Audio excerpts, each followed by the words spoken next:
ఈనాడు సమగ్ర శిక్ష ఉద్యోగస్తులది 10వ రోజు సమ్మె కార్యక్రమం నిర్వధికంగా విజయవంతం చేయడం జరిగింది। ఈ రోజు 10వ రోజున మేము మానవహారంగా రాజవార్ సెంటర్లో మానవహారం నిర్వహించడం జరిగింది। మరియు గాంధీ తాత విగ్రహానికి వినతి పత్రం ఇవ్వడానికి కూడా రావడం జరిగింది। ఎందుకు వచ్చాము ఈ రకమైనటువంటి రోడ్డుపైకి వచ్చి మా యొక్క నిరసనలు ఎందుకు తెలుపుతున్నాము? కష్టపడి ఒక ఎంఐఎస్ కోఆర్డినేటర్ కానివ్వండి, ఒక డేటా ఎంట్రీ ఆపరేటర్ కానివ్వండి, అకౌంటెంట్ కానివ్వండి, మెసెంజర్లు కానివ్వండి, వివిధ విభాగాల్లో పనిచేస్తున్నటువంటి సిఆర్పీలు కానివ్వండి, పార్ట్ టైం ఇన్స్ట్రక్టర్స్ కానివ్వండి, కేజీబీవి సహోదరులు సహోదరి మనులు కానివ్వండి, వీళ్ళంతా కూడా ఒకటే నినాదం। మాదందరిది కూడా 18 విభాగాల్లో ఒకటే నినాదం, అందరినీ రెగ్యులర్ చేయాలి, సమాన పనికి సమాన వేతనం కల్పించాలి। ఏదైతే హెచ్ఆర్ పాలసీ ఉందో హెచ్ఆర్ పాలసీని ఇమీడియట్గా ఇంప్లిమెంట్ చేయాలి। మేము ఏం చేస్తలేము? ఎంఆర్సీ సిబ్బంది ప్రతి ఒక్కరు, ఎంఐఎస్ కోఆర్డినేటర్లు కానీ, డేటా ఎంట్రీ ఆపరేటర్లు కానీ, సిఆర్ఎంటీలు కానీ, ప్రతి ఒక్కరు కానీ గవర్నమెంట్ ప్రవేశపెట్టిన సంక్షేమ పథకాలు ఏవైతే ఉన్నాయో, అమ్మ ఒడి కానివ్వండి, విద్యా దీవెన కానివ్వండి, నాడు నేడు కానివ్వండి, జగనన్న గోరుముద్ద కానివ్వండి, అవన్నీ కూడా మా ఆధ్వర్యంలోనే మేము డ్యూటీ చేస్తున్నాము। అంటే మేము సంక్షేమ పథకాలను కూడా డ్యూటీ చేస్తున్నాం, కానీ 2017లో పెంచినటువంటి జీతము ఇంతవరకు కూడా ఒక్క నయా పైసా కూడా పెంచలేదంటే అర్థం చేసుకోండి ఎంత దయనీయమైన పరిస్థితితో। 5 ఏళ్ళు అవుతుంది, ఇప్పుడు 5 ఏళ్ళు కావస్తుంది, నిత్యావసర ధరలు పెరిగినాయి కానీ మా బతుకుల్లో మాత్రము జీవితాల్లో ఎలాంటి వెలుగు అనేది లేదు, జీతాలు లేవు, అంత లేవు। కాబట్టి మా 16 డిమాండ్లు ఏవైతే మేము మా కరపత్రికలో మేము పెట్టామో, నోటీస్ ద్వారా ఇష్యూ చేశామో, మేమంతా కూడా ఆ 16 డిమాండ్లు నెరవేరేంత వరకు కూడా ఈ నిరవధిక సమ్మె అనేది కొనసాగిస్తూ ఉంటాము, ఎక్కడ కూడా వెనకడుగు వేసేది లేదు। మా డిమాండ్లు ఖచ్చితంగా గౌరవ ముఖ్యమంత్రి గారు పాదయాత్రలో ఇచ్చినటువంటి అంశాలే మేము అడిగేది, మా గొంతెమ్మ కోరికలు కాదు సార్ అడిగేది। కాబట్టి ఆ 16 డిమాండ్ల నెరవేర్చేంత వరకు మేము ఈ నిరసన వీడేది లేదని ఇక్కడ నేను మీడియా తరఫున నేను గట్టిగా తెలియజేసుకుంటున్నాను। 2010 నుంచి పనిచేస్తున్నాను సార్। నేను పనిచేసేటప్పుడు నా జీతం ఓన్లీ 8,000 అంటే నేను గత 13 సంవత్సరాల నుంచి పనిచేస్తున్నాను। 8,000, 9,000, 14,000 ఎంత ఇచ్చినా ఒప్పుకున్నాము, కానీ ఇప్పుడు మేము పని చేయబట్టి 13 years ఇక్కడే పెళ్లి చేసుకున్నాం, ఇక్కడే మా పిల్లలు పెద్దగినారు, కానీ మా బతుకులు మాత్రం ఎటువంటి వెలుగు లేదు। ఈరోజు పేపర్ చూస్తే 3,000 వాళ్ళకి, ముసలి వాళ్ళకు 3,000 పెన్షన్ పెంచినారు, ఆరోగ్యశ్రీ వాళ్ళకు పెంచినారు, అందరికి పెంచడానికి డబ్బులు ఉన్నాయి। 5 లక్షల మంది ఉద్యోగాలు తీసుకున్నారు, వాలంటీర్లకు తీసుకున్నారు, అందరికి ఇవ్వడానికి డబ్బులు ఉన్నాయి, కానీ మాకు ఇవ్వడానికి మాత్రం డబ్బులు లేవు। మాకు దారిలో పోయి వాళ్ళకు ఉద్యోగాలు ఇవ్వలేదు। మాకు క్వాలిఫికేషన్ ఉంది, మేము ఎగ్జామ్ రాసే వచ్చాము, ప్రతి ఒక్క క్వాలిఫికేషన్ మాకు ఉంది, అందుకే మీరు తీసుకున్నారు, ఊరికి మేము ఈ వ్యవస్థలోకి రాలేదు, మేము టెస్ట్ పాస్ అయ్యి అన్ని పాస్ అయ్యి వచ్చాము, కానీ ఇప్పుడు మమ్మల్ని చూస్తే ఏ దానికి అసలు మీ కాంట్రాక్ట్ ఉద్యోగస్తులే కాదు అని అంటున్నారు। ఏవి వర్తించవు, ఒక అమ్మఒడి వర్తించదు, ఒకటి ఏది కూడా వర్తించదు।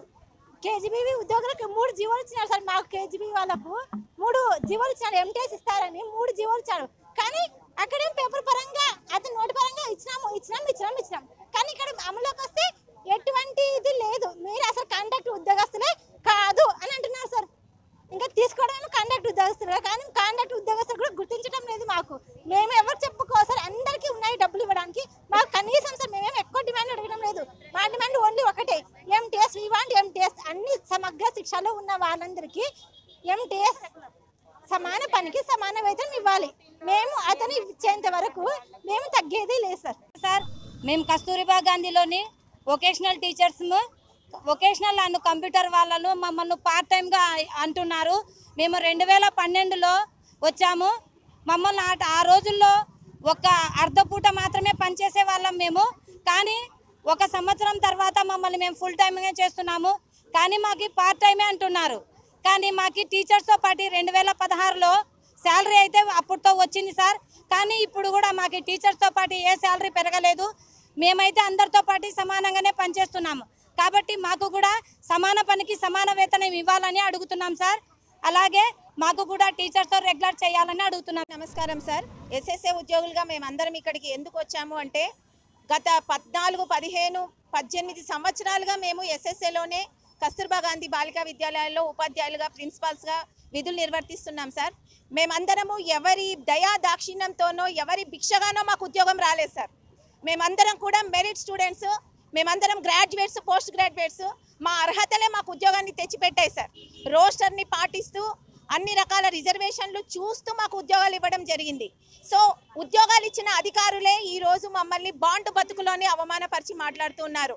అంటే మీరే ఉద్యోగాలు ఇచ్చినా మీ దగ్గర పనిచేసే ఉద్యోగులు అంటే మీకు ఎందుకంత చులకనో మాకు చెప్పాలి. అంతేకాకుండా నేను ఉన్నాను, నేను విన్నాను అని మన సీఎం జగన్మోహన్ రెడ్డి గారు ఈరోజు సీఎం పదవిలో కూర్చున్నారు. నిజంగానే ఆయన వింటారు అన్న ఆశతో మేమందరం కూడా ఆయనను ఓట్లు వేసి గెలిపించుకున్నాం సార్. ఎందుకంటే ప్రభుత్వాల మీద ప్రభుత్వాలు మారిపోతూ ఉన్నాయి, ముఖ్యమంత్రులు మారిపోతూ ఉన్నారు, మా జీవితాలు మాత్రం మారడం లేదు సార్. ఈరోజు నేను 2010లో హిందీ సిఆర్టీగా నేను కర్నూలు జిల్లాలో జాయిన్ అయ్యాను సార్. నేను జాయిన్ అయినప్పుడు నా దగ్గర చదువుకున్న నా విద్యార్థులు ఈరోజు రకరకాల స్థాయిలో వాళ్ళు కనిపిస్తున్నారు. డాక్టర్లుగా, ఇంజనీర్లుగా, సాఫ్ట్వేర్ ఎంప్లాయీస్గా, తర్వాత సచివాలయం ఉద్యోగులుగా కూడా ఈరోజు నా స్టూడెంట్స్ ఉన్నారు సార్. అయితే నేను సంవత్సరం సంపాదించే జీతము వాళ్ళు ఒక్క నెలలోనే సంపాదించుకోగలుగుతున్నారు. అయినా కూడా నా విద్యార్థి, నేను చదువు చెప్పిన విద్యార్థి ఆ స్థాయిలో ఉన్నాడని చిరునవ్వుతో గర్వించామే కానీ మనసులో ఒక వెలితి సార్. అయ్యో నా దగ్గర చదువుకున్న విద్యార్థి ఈ స్థాయికి పోయింది, నేనెందుకు ఇలాగే ఉండిపోయాను అని.